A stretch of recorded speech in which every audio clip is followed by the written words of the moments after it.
માતા કી। વાગડ આધોઈ વાલ્મીકી યુવા ગ્રુપ સમૂહ લગ્ન સેવા સમિતિ દ્વારા વાલ્મીકી સમાજના પ્રથમ સમૂહ લગ્ન સમારોહનું આયોજન આજે મારી માતૃભૂમિના આંગણે થઈ રહ્યું છે। હું અભિનંદન આપું છું તમામ કાર્યકર્તા મિત્રોને। સમાજની સાથે જીવવું, સમાજના હિત માટે જીવવું, સમાજના કલ્યાણ માટે જીવવું, આ ભાવનાને ચરિતાર્થ કરીને યુવા મિત્રોએ જે મહેનત કરી છે એમને અભિનંદન આપું છું। મંચ પર આપણી વચ્ચે મેકણ દાદા જંગી અખાડાના મહંત શ્રી વેલજી દાદા બેઠા છે। એમની સાથે સમગ્ર સન્માનનીય મંચ અને ઉપસ્થિત આપ સૌ સ્વજનો, મારી માતાઓ, બહેનો અને દીકરીઓ, આપણામાં કહેવાયું છે કે જાતે મરવું જાતે તરવું।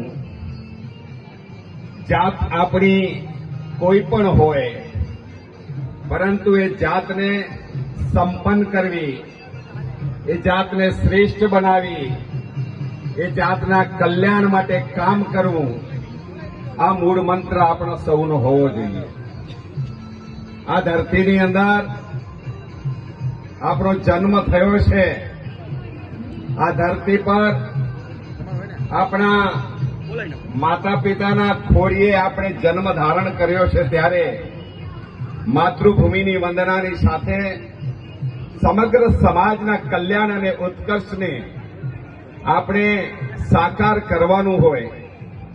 મારી પાસે જ્યારે વાલ્મીકી સમાજના યુવા મિત્રો આવ્યા હતા, રમેશભાઈ અને બધા મિત્રો આવ્યા હતા, મારે આજે જ્યારે આ ગામની અંદર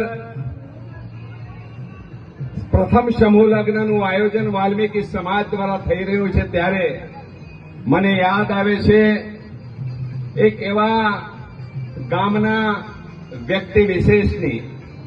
હું નાનો હતો, આ ગામની અંદર સવા બાપાને મેં જોયા છે।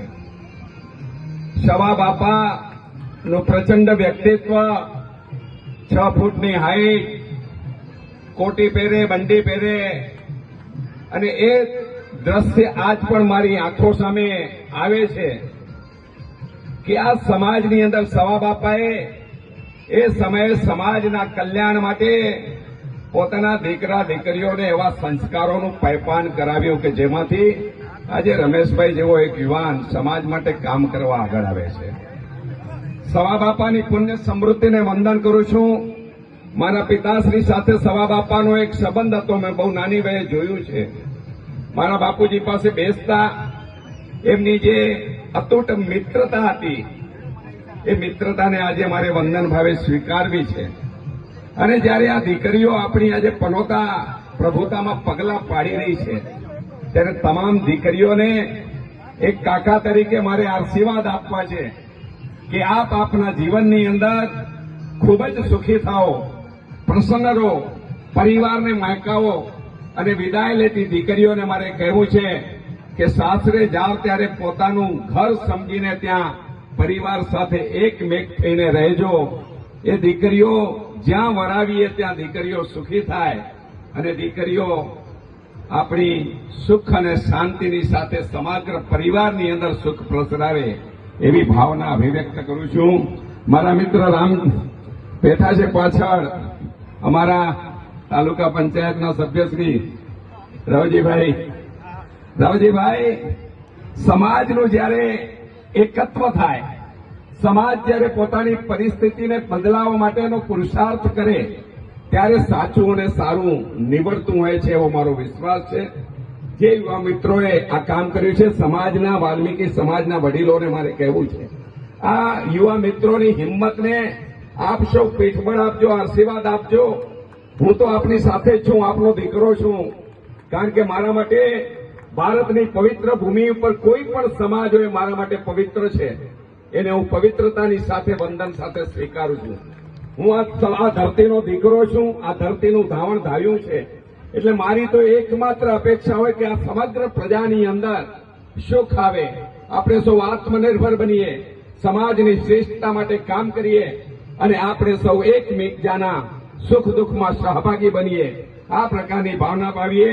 આ તો એક ગ્રામ પંચાયતના સરપંચશ્રી આપણી વચ્ચે પધાર્યા છે, રાજાભાઈ પટેલ, એમને પણ અત્રે આવકારું છું. ફરીને આપ સૌને વંદન. જ્યાં પણ વાલ્મીકી સમાજને મારી જરૂર હોય ત્યાં હું હંમેશા વાલ્મીકી સમાજને મારાથી શક્ય એટલો સહયોગ આપવાનો પ્રયાસ કરીશ.